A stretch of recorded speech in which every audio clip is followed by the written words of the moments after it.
नमस्कार। बहुत स्वागत है आप सभी दर्शकों का मिथुन राशि के लिए शनि नक्षत्र परिवर्तन के इस वीडियो में। प्रचंड बली हुए शनिदेव, जी हाँ, 28 अप्रैल प्रातः 7:52 पर शनिदेव नक्षत्र परिवर्तन करेंगे और अपने ही नक्षत्र उत्तरा भाद्रपद में गोचर करेंगे और 3 अक्टूबर 9:49 रात्रि तक उत्तरा भाद्रपद में ही रहेंगे। उत्तरा भाद्रपद में गोचर के दौरान ही 13 जुलाई को वक्री हो जाएंगे और वक्री अवस्था में ही नक्षत्र परिवर्तन करेंगे और गुरु के नक्षत्र पूर्वा भाद्रपद में चले जाएंगे। कोई भी ग्रह अपने नक्षत्र के माध्यम से ही फल प्रदान करता है और अगर कोई ग्रह अपनी ही राशि में या अपने ही नक्षत्र में गोचर करता है तो वह अत्यंत बली होता है। उत्तरा भाद्रपद जैसे क्रांतिकारी परिवर्तन लाने वाले नक्षत्र में आकर शनि प्रचंड बली होंगे। इस दौरान बहुत ही अचंभित करने वाले घटनाक्रम आपके जीवन में घटित होंगे। शनि और उत्तरा भाद्रपद का ये कॉम्बिनेशन गजब का कॉम्बिनेशन है जो आपके जीवन में बहुत बड़ा परिवर्तन लेकर के आएगा। उत्तरा भाद्रपद की सबसे बड़ी विशेषता है अनकन्वेंशनल थिंकिंग, यानी लीक से हटकर, परंपरा से हटकर कुछ नया सोचना, कुछ नया करना। उत्तरा भाद्रपद में शनि का गोचर आपके कर्म क्षेत्र में कुछ नया परिवर्तन लाने वाला होगा। लाभ के ऐसे नए रास्ते खोलने वाला होगा जो लीक से हटकर, परंपरा से हटकर बिल्कुल नए ही तरीके होंगे। उत्तरा भाद्रपद में शनि आपकी सोच में बदलाव लाएंगे, कार्यों को नए तरीके से करने का प्रयास करेंगे। आप कुछ नया सीखने की तीव्र इच्छा जागृत होगी आपके मन में और इससे आपके आय के नए नए स्रोत बनेंगे। उत्तरा भाद्रपद परिवर्तन का नक्षत्र है जो समय के अनुरूप व्यक्ति में परिवर्तन लाता है। जो पुराना हो चुका है, जिसकी वर्तमान में कोई उपयोगिता नहीं है और जिसमें बदलाव की आवश्यकता है, उसे छोड़कर जिस चीज़ की वर्तमान में उपयोगिता है उसे अपना लिया जाए, यही कहता है उत्तरा भाद्रपद नक्षत्र। यही वजह है कि शनि के इस गोचर के दौरान गजब के बेनिफिट्स मिलने वाले हैं आपको। उत्तरा भाद्रपद नक्षत्र आपके भीतर आत्ममंथन और पुनर्निर्माण की चेष्टा जागृत करेंगे। शनि और उत्तरा भाद्रपद मिलकर आपके माइंडसेट को ऐसा कर देंगे कि आप हर हाल में बदलाव लाकर ही रहेंगे। आप उन विचारों, उन परंपराओं को मानने से इनकार कर देंगे जिनकी आज के समय में आवश्यकता ही नहीं है। आप उन विचारों को, उन तौर तरीकों को अपना लेंगे जो आज के समय के अनुकूल हैं। आप नए आइडियाज़, नई टेक्नोलॉजी और नए स्किल्स को अडॉप्ट करेंगे जिनकी आज के समय में आवश्यकता है। तो मिथुन राशि के जातकों पर शनि नक्षत्र परिवर्तन का क्या प्रभाव पड़ेगा, इसी का विश्लेषण करेंगे इस वीडियो में। ये विश्लेषण आपकी चंद्र राशि के आधार पर किया जा रहा है। तो ये है मिथुन राशि के जातकों की कुंडली। शनिदेव का गोचर आपकी कुंडली के दशम भाव में है। दशम भाव जहाँ से आपका कर्म क्षेत्र, आपके करियर, आपके प्रोफेशन का विचार किया जाता है। यहाँ पर शनिदेव अष्टम भाव और भाग्य भाव के स्वामी होकर के दशम भाव में गोचर करेंगे और शनि की तीसरी दृष्टि 12वें भाव पर, 7वीं दृष्टि चौथे भाव पर और 10वीं दृष्टि 7वें भाव पर पड़ेगी। तो इस गोचर काल में शनि का 10वें भाव, 12वें भाव, चौथे भाव, 7वें भाव, 8वें और 9वें भाव पर पूरा नियंत्रण रहेगा।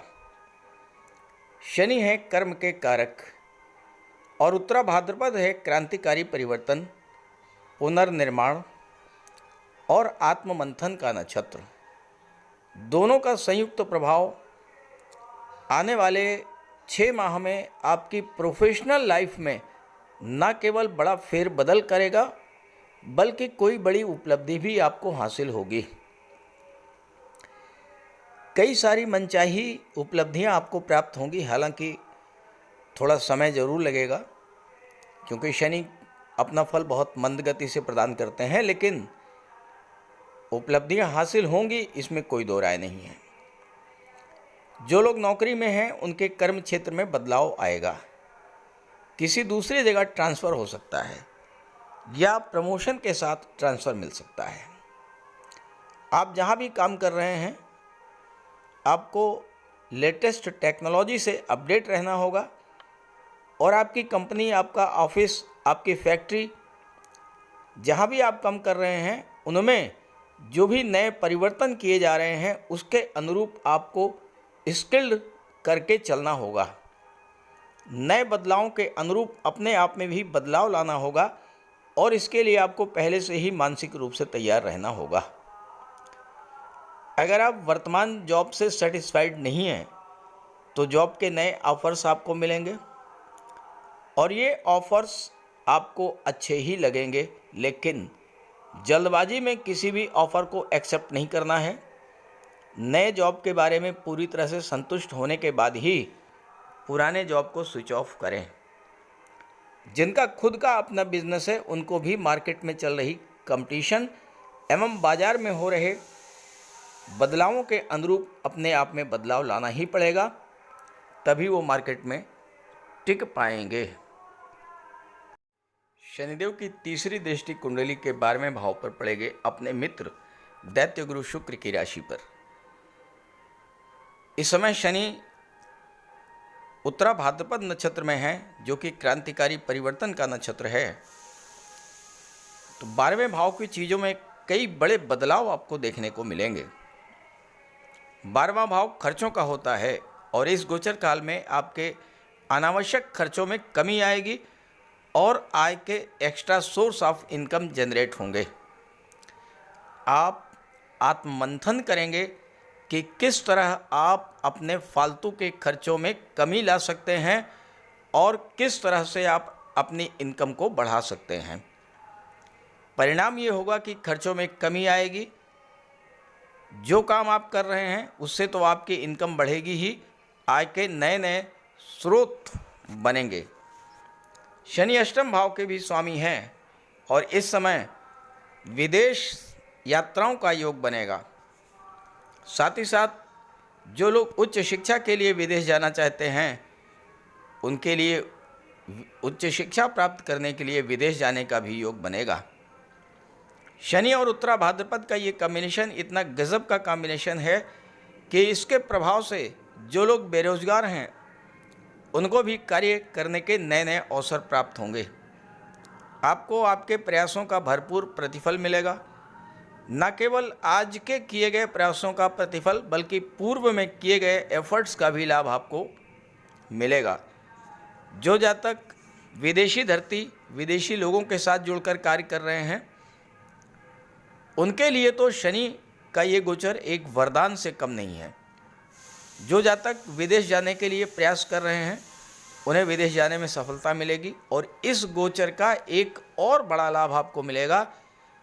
आपकी छुपी हुई प्रतिभा, हिडन टैलेंट इस गोचर काल में निखर कर सामने आएगी और उसका बड़ा लाभ आपको मिलेगा। अगर घर का कोई सदस्य लंबे समय से अस्पताल में भर्ती है तो वह स्वास्थ्य लाभ करके घर वापस लौटेगा। उत्तरा भाद्रपद नक्षत्र के 4 चरण होते हैं और शनिदेव इस पूरे गोचर काल में उत्तरा भाद्रपद के केवल 2 चरणों में ही गोचर करेंगे, बल्कि यूं कहा जाए कि दूसरा चरण भी पार नहीं कर पाएंगे और उसके पूर्व ही वक्री हो जाएंगे। 28 अप्रैल को सूर्य उत्तरा भाद्रपद के प्रथम चरण में प्रवेश करेंगे। प्रथम चरण के स्वामी हैं सूर्य और नवांश सिंह राशि का। सिंह राशि आपकी कुंडली के तीसरे भाव में है। तो कुंडली के तीसरे भाव में शनि, सूर्य और उत्तरा भाद्रपद नक्षत्र की संयुक्त ऊर्जा का संचार होगा। तीसरा भाव आपके पराक्रम पुरुषार्थ का है। यहाँ पर शनि आपको इतना परफेक्ट और इतना साहसी बना देंगे कि आप बड़ी चतुराई से हर समस्या का समाधान कर ही लेंगे। अपनी बुद्धि, वाणी और कम्युनिकेशन पावर के बल पर आप हर प्रॉब्लम को सॉल्व कर लेंगे। आत्ममंथन और पुनर्निर्माण की जो प्रक्रिया आपके तीसरे भाव में चलेगी, उसे अगर आप सही दिशा दे पाते हैं तो हर क्षेत्र में आपको सफलता ही सफलता प्राप्त होगी। यहाँ शनि आपके भाई बहनों से आपके रिलेशंस को नए तरीके से शुरू कराएंगे। आप अपनी ऊर्जा को, अपनी शक्ति को, अपनी क्षमता को किस तरह से यूज़ करें कि बेस्ट रिजल्ट आए, ये भी शनि आपको सिखाने जा रहे हैं। यहाँ पर शनि आपको मनी माइंडेड बना देंगे और आप पैसा कमाने के नए नए अनकन्वेंशनल तरीके खोज निकालेंगे इस गोचर काल में। 6 जून को शनिदेव उत्तरा भाद्रपद के दूसरे चरण में गोचर करेंगे। दूसरे चरण के स्वामी हैं बुध और नवांश कन्या राशि का। कन्या राशि आपके कुंडली के चौथे भाव में है, तो कुंडली के चौथे भाव में बुध, शनि और उत्तरा भाद्रपद नक्षत्र की संयुक्त ऊर्जा का संचार होगा। चौथा भाव होता है भौतिक सुख, मन की शांति, माता, मातृभूमि। चौथा भाव हमारा घर है, जहां हम विश्राम करते हैं और तरोताज़ा होकर बाहर निकलते हैं। देखिए, जीवन है तो संघर्ष है, संघर्ष से आप बच नहीं सकते हैं। जब व्यक्ति जीवन के संघर्षों से थक जाता है तो अपने घर वापस आता है, अपनी माता के पास आता है मन की शांति को प्राप्त करने के लिए। और यहाँ पर शनि और उत्तरा भाद्रपद मिलकर आपके घर के वातावरण का पुनर्निर्माण करेंगे, आपको आत्ममंथन के लिए प्रेरित करेंगे। और परिणाम ये होगा कि आपके घर में अगर अशांति का माहौल था, घर में कलह थी, तो आप उसके कारणों की तलाश करके उसे दूर करेंगे और आपको मानसिक शांति और सुख की प्राप्ति होगी। प्रॉपर्टी का कोई विवाद था, उसे आप सुलझा लेंगे। आपके घर का माहौल शांत होगा और जब शांत मन से आप कार्य करेंगे तो जीवन में जो लक्ष्य आपने निर्धारित किए हैं उन्हें प्राप्त भी करेंगे। शनिदेव की 10वीं दृष्टि कुंडली के सप्तम भाव पर पड़ेगी। सप्तम भाव होता है विवाह, दाम्पत्य सुख, व्यापार, partnership, legal contracts, daily income, social image. व्यापार कामकाज में जो गतिरोध की स्थितियां बनी थी वो समाप्त होंगी। व्यापार व्यवसाय से लाभ नहीं हो रहा था तो अब आपको लाभ मिलना शुरू हो जाएगा। नया व्यापार व्यवसाय अगर आप शुरू करना चाह रहे हैं तो कुछ ऐसी चीज़ों के व्यापार व्यवसाय को शुरू करेंगे जो परंपरा से हट करके कुछ अलग ही हो सकता है कि शुरू में कुछ लोग आपको हतोत्साहित भी करें कि ये कौन सा बिजनेस शुरू कर दिया, लेकिन आपको घबराना नहीं है, आगे चलकर यही बिजनेस आपको बड़ा लाभ देगा। पार्टनरशिप में कोई व्यापार शुरू करना चाहते हैं तो इस तरह का कॉन्ट्रैक्ट या अनुबंध करने के लिए समय अनुकूल है। और बिजनेस पार्टनर भी आप ऐसे चुनेंगे जो नए विचारों के हों, लीक से हटकर कुछ नया करने वाले हों। जहाँ तक विवाह की बात है, अगर आपका विवाह इस गोचर काल में होगा तो वो विवाह कुछ अलग ही होगा। पुराने तौर तरीकों से हटकर, और हो सकता है इस समय आप इंटरकास्ट मैरिज भी करें। जीवन साथी के साथ चल रहे विवादों को आप बिल्कुल नए तरीके से हैंडल करेंगे और आपकी दाम्पत्य जीवन में चल रहे विवादों से आपको राहत मिलेगी। लंबे समय से शादी ब्याह के रुके हुए काम भी पूरे होंगे। तो ये गोचर आपके लिए बेहद अनुकूल है। इस गोचर का पूरा लाभ उठाइए और ये वीडियो, ये जानकारी अपने साथियों मित्रों को भी शेयर कीजिएगा। साथ ही एक बहुत छोटा सा उपाय बता रहा हूँ, हर शनिवार आप सफाई कर्मियों को कुछ दान दीजिएगा। धन, वस्त्र, अन्न जो भी हो, कुछ न कुछ आप दान करते रहेंगे तो इससे शनि गोचर के विशेष लाभ आपको मिलेंगे। नमस्कार।